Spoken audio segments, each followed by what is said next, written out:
Hello everybody, my name is Jessica Hitt and thank you for tuning in. Today we will be discussing my top 10 most anticipated films of 2017 that are coming up this year. There's a lot that I'm really excited. It was very hard to pick out this list, much harder than I actually thought it would be. And no, even though it looks like it, there will be no Sailor Moon movie. I just thought I would dress like this because I like it. So, there. Okay, starting off the list at number 10 is Kong Skull Island, and I will tell you this, I was not excited for this movie whatsoever. I didn't want anything to do with it. I didn't care that they were building this monster universe with King Kong and Godzilla, and even though I liked the cast, I still was not going to go see it until I was forced into seeing the trailer when I went to go see Rogue One. Now I am so excited for it for some reason. And I didn't think that the trailer would sway me. I really didn't, so I didn't watch it. But I loved the trailer. I thought it looked fantastic. I love the poster for it. I would get that framed and put it in my house. I don't know why I like it so much.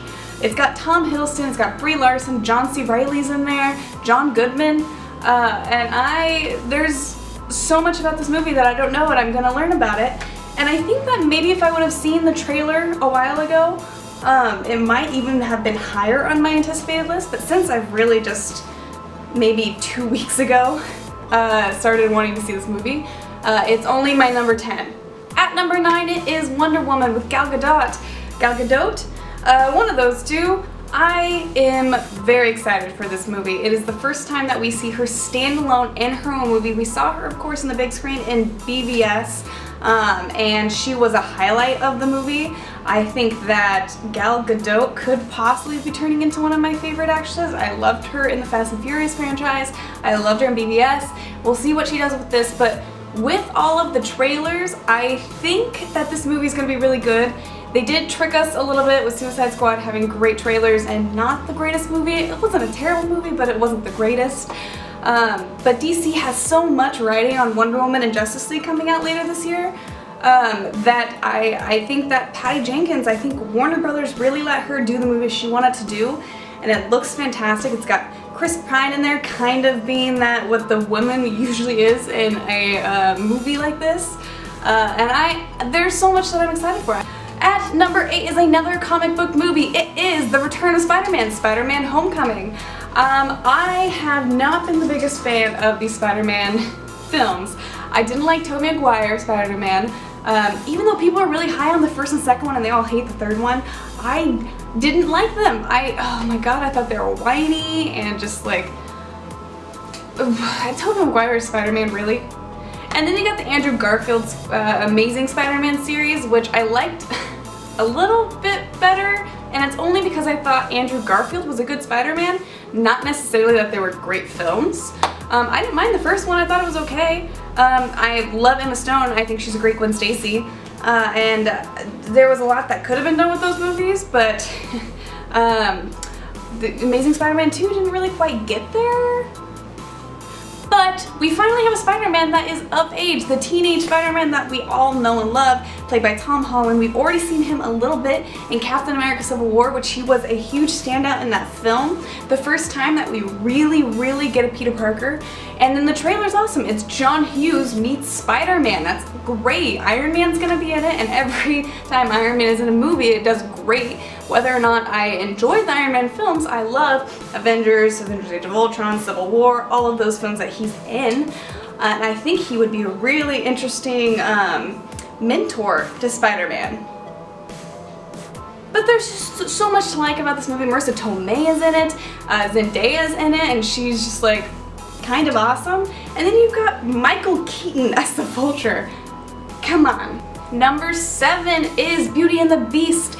Disney has been remaking a lot of their old cartoon classics as live action films, and I haven't seen many of them, but the Beauty and the Beast looks fantastic. It's Emma Watson, who is one of those people that if she's in a film, I immediately start to gain interest, just because, first of all, it's Harry Potter. She's freaking Hermione Granger, but on top of that, she's just an amazing person and an amazing actress.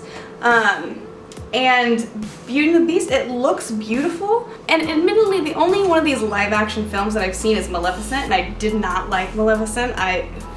There was so much, in my opinion, that was wrong with it. I can see how other people liked it though. I didn't get a chance to see Cinderella, but I wanted to. I have not seen Jungle Book, I have not seen Tarzan or Pete's Dragon. None of those. I do want to watch them before Beauty and the Beast comes out, so maybe I'll do some reviews that don't matter about those. Just like I did with the Star Wars, but this Beauty and the Beast one, I mean, Beauty and the Beast is iconic. It is the first cartoon ever to be nominated for Best Picture at the Oscars. That's huge. And that was when there was 5 nomination slots. It wasn't like there was, that could be 10 like it is today, 5. It was one of the top 5 movies of that year, that's huge. And then they had like 4 of their songs nominated for Best Original Songs. So it dominated that year. Oh, at number 6 is a surprise, it is Dunkirk. I'm not big into war films. I've seen many war films, but it's not something like, ooh, that's gonna get my interest as soon as I learn it as a World War I or II movie or, you know, anything. But what originally got me interested or got my my attention was that they cast Harry Styles in it from One Direction, which I was like, ooh, that's weird. Can he act? I don't know. And then I learned Christopher Nolan was doing it. And Christopher Nolan, I think, is going to be, well, he's already one of the biggest directors right now, but he's gonna be, I think, on the leagues of Steven Spielberg in the next coming years. Like, he's gonna be an icon. And then you learn that Tom Hardy and Kenneth Branagh is in this. I mean, I loved that first trailer that they put out. I loved the teaser that they put out. I thought it was really interesting, and it was just like, if that's the tone of the movie, I'm really into it. And then I saw the trailer and I really liked it. I know some people didn't like it, but I did.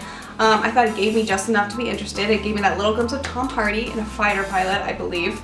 And I want to see more. It makes me want to see more of this movie. I don't know anything about the whole Dunkirk thing. At number 5 is the Power Rangers movie. I am so excited about this Power Rangers movie. I don't think it's on anyone's top 10 anticipated list or anything. I think that this movie, I mean, will it be the greatest movie this year? No, it's not going to. It's probably going to disappoint me, honestly. It's probably going to be my most top 10 disappointed movies of the year thing. But it looks really good. The trailer was really great. I thought that whole Comic-Con thing and bringing it out and being a little bit more serious with that sort of John Hughesy feel like you got in the Spider-Man Homecoming trailer was really fantastic. I think the casting is really great. I know of 2 of those actors that are in the 5, and I've enjoyed them and what they've done. I think Elizabeth Banks as Rita Pulse is going to be really interesting. I think there's a lot she can do with the role, and what they're saying is maybe that she used to be the Green Ranger, and then she turned and killed all of the other Rangers, and now she hunts Rangers, which I just think is so interesting if they did that, which I don't know if they are, that's just a rumor. And I want to see them become the Rangers. I want to see the Zords. I am so excited. I mean, I grew up on Power Rangers. I was a huge Pink Ranger fan. I loved the Ivan Ooze movie. I want this movie so bad. And at number 4 is Guardians of the Galaxy 2. I think that Guardians of the Galaxy is one of the best Marvel films, easily top 3 in my opinion.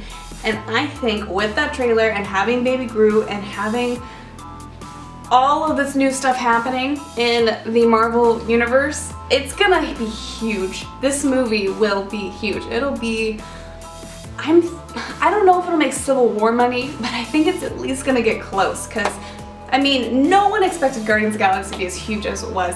I mean, you have Vin Diesel as a tree and Bradley Cooper as a freaking raccoon. I can't wait to see what they do with Volume 2. I mean, they're gonna have a great soundtrack because that was a huge thing with the first one. It's gonna be bigger, but I don't think it's gonna be so big to where they mess up all these sequels, you know? Just from what I've seen, it's gonna be fantastic. And you know what? Hate on me all you want. I love Baby Groot. I love Baby Groot. I think it's amazing. Number 3 might be a surprise to people, but I am so excited for the sequel to Kingsman: The Golden Circle. This movie was such a surprise. Like, I went into it and I was like, you know, the trailers looked kind of decent. I'm gonna go see this. So I saw it with a friend and I came out loving that movie. I just thought it was fun. It was surprising. I mean, you got Colin Firth, who is just fantastic. Michael Caine. You have Samuel L. Jackson doing this lisp thing that works somehow, and then you get Taron Egerton, I think is how you pronounce his name, who I think is gonna be huge. I really enjoyed him as this character. I didn't think that there was any overacting. I thought that he fit it really well and it was really believable. And I was so happy to hear that they were making a sequel to this film because it's based on a comic, but it only has one story, and that was the first movie. And so they kind of had to write one on their own, I believe. I could be completely wrong, but I'm pretty sure that's what this is that it is a new story that isn't based off a comic. Colin Firth is coming back for a little spot in it. Of course he's not coming back from the dead. I don't believe he was shot in the head. Spoiler alert! If you haven't seen Kingsman. I do urge you to see Kingsman though, because it is a surprisingly amazing film. And I think Kingsman 2 is going to be great if it has that same feel to it. As you guys know, maybe you don't, but if you go back to my videos, I have just recently watched Star Wars for the first time ever. Every Star Wars from episode 4 until Rogue One for the first time, and so I'm a new Star Wars fan, so that's probably why it's only at number 2 and not number 1. But I'm still really excited. We finally get to see what's going on with Rey and Luke Skywalker, him teaching her the Force. We get to see, hopefully, Finn wake up from his little coma thing from fighting Kylo Ren in that lightsaber battle. We get to learn, I'm hoping we learn more about Poe. We get to see Carrie Fisher in her last film, which is gonna be heartbreaking and it's gonna be very sad, but I'm really hoping it's a great send-off, which I think it will be. She's supposed to be a lead character in this, and I hope we get to see what she was going through with Han Solo being killed at the end of the last one, and her son turning evil and being Kylo Ren. I think they're gonna do good by Carrie Fisher, and I'm very excited. I can't wait to get the first trailer and learn the name of this film. I believe she said we're getting this in the springtime, and I'm assuming that's gonna be Star Wars Celebration Day. Okay, at number 1, my most anticipated movie of 2017 is Justice League. I am so excited for Justice League. I'm a huge DC fan. I prefer DC over Marvel in my mind. I love the Marvel films and I love what they've done, but I grew up on, I preferred things like Teen Titans and Young Justice, and I love Justice League and Justice League Unlimited. I wasn't that big into a lot of the Marvel cartoons growing up, and I didn't really know the comics or the characters. I knew about the DC characters. They're some of my favorites, and I love Justice League. I really do. And I am very hopeful for this movie, but also very nervous for this movie. Whereas I have a lot more hope in Wonder Woman being great, Justice League worries me a lot more because of Zack Snyder. But I feel like there was a lot of positivity coming out from the cast about this movie. Even though we've had recent things coming out with Ben Affleck and Batman that have been a little worrying, he came out of Justice League super hype and really we're gonna do the Batman movie, it's gonna be great.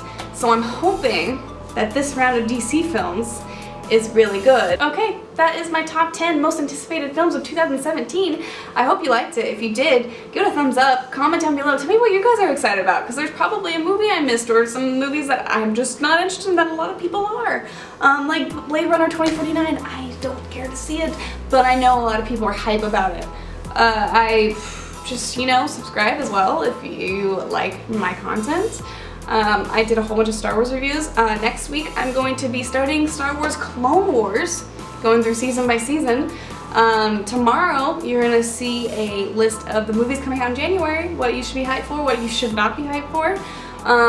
It is the dumping ground of movies, January is. Anyway, I hope you guys liked it. Have a great day, and I will see you tomorrow. Bye.